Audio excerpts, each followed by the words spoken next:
Eu queria entender como vão construir um prédio ao contrário, sem chão pra subir. Não nasce da terra, começa no espaço, pendurado no céu, isso não é exagero. Primeiro um asteroide entra em ação, capturado e levado pra órbita da Terra. Então ele vira a base, a fundação principal, um peso gigante, mantendo tudo igual.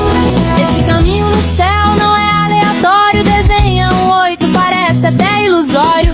É a órbita na lema que faz funcionar, mantendo os cabos sempre a tracionar. O material não chega por estrada ou trem, vem em foguete de muito além. Peças prontas descem pra montagem final, robôs constroem num canteiro orbital. De cima pra baixo a torre vai